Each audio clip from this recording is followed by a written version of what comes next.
bear much fruit. Apart from me, you can do nothing. If you do not remain in me, you are like a branch that is thrown away and withers.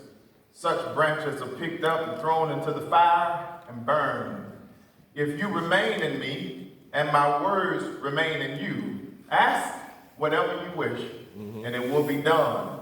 This is to my Father's glory, that you bear much fruit, showing yourselves to be my disciples.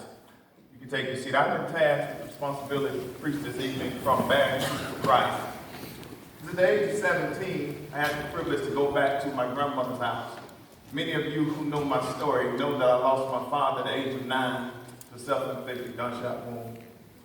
There was a gap in between 9 years and 17 of about 8 years. So I had not gone back to my grandmother's house for about 8 years. One day, there was to be a reunion with me and my siblings. For the first time, I would see those who I had not met before. As I got there and began to walk around my grandmother's house, memories of stacks of pancakes began to come in my mind. You know, that's the only place where you can get away with eating a whole lot of junk food, however you wanted to.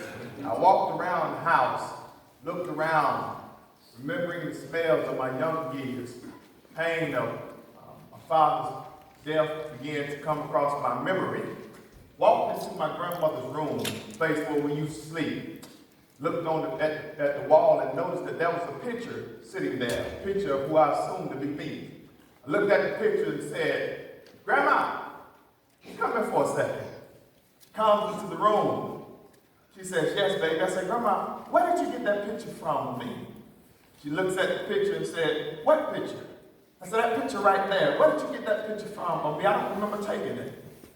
She looks at me and she says, "Baby, that's not you." She said, "That's your dad. I had his eyes, I had his nose, I had his cheekbone structure. My God, I even had his hairline." She looks at me with tears in her eyes, and she says, "Baby, you look just like your father." I got questions as it relates to being fruitful. What happens when God looks at the picture of his church? Amen. What happens when God looks at us as individuals? Does he swell up with joy and say, "You look just like your father"? Right. I want to suggest to you that as we attempt to be fruitful, we have to be careful that we don't become fatal. Because it is possible to build cathedrals without Christ.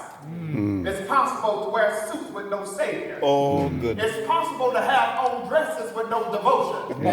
It's possible to have big old Bibles but never have a relationship with the Lord. It is possible to have money but not know the master who made the money. It's possible for those of us to have more degrees than a thermometer but never have an affinity with divinity. It is possible. Yes. So the question becomes, as Jesus speaks to his disciples in Luke chapter 11, they come to him and they say, "Lord, we want you to teach us something. We don't want to learn how to make money. We don't want to learn how to build houses. We don't want to learn how to get cars. But Lord, teach us to pray." He stops for a second and said, "When you pray, pray our Father, which art in heaven. Hallowed be thy name. Thy kingdom come. Thy will be done." So in other words, what Jesus says, President Chucks, is that when you pray, pray that my kingdom come. I'm convinced that maybe the problem with many of us is that we've been too busy trying to build our kingdom so his can't show up.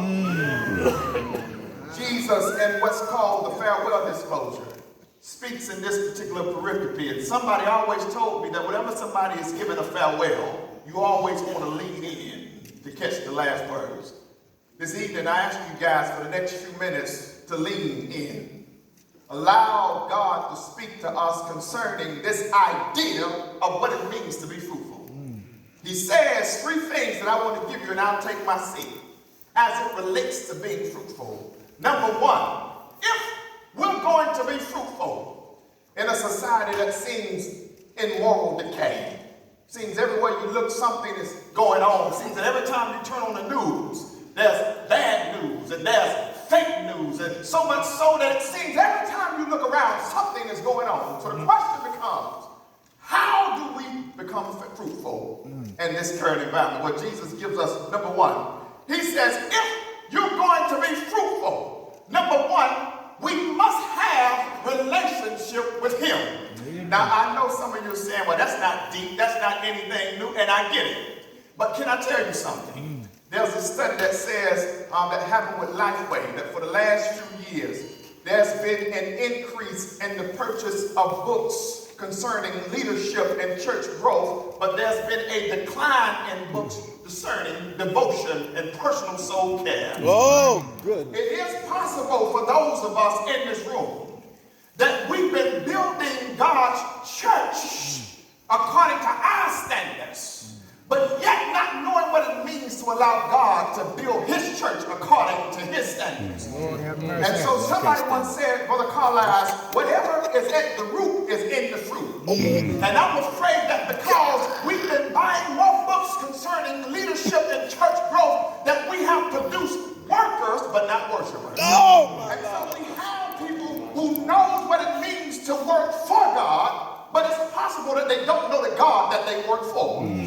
You see this story in Nicodemus when he shows up to Jesus at night. And he says, Lord, for we know that you are a teacher who comes from God.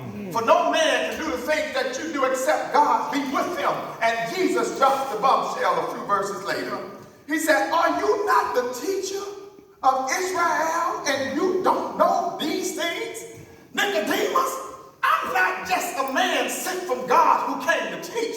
I'm not just a man who was sent from God. I'm the God who came to teach. If you knew me, Nicodemus, you would know that I'm the one that put the sun on day shift, put the moon on night shift. If you knew me, Nicodemus, you would know that I put the stars in the sky. They twinkle, twinkle, twinkle, and you never had to change out a star bulb. If you knew me, Nicodemus, you would know that I'm the one that put the green in the grass, the wet in the water, the white in the snow, the lamb in the hyena, the moo in the cow, and the meow in the cat, the woof woof in the dog. If you knew me, you would know who I am. Goodness gracious. It's possible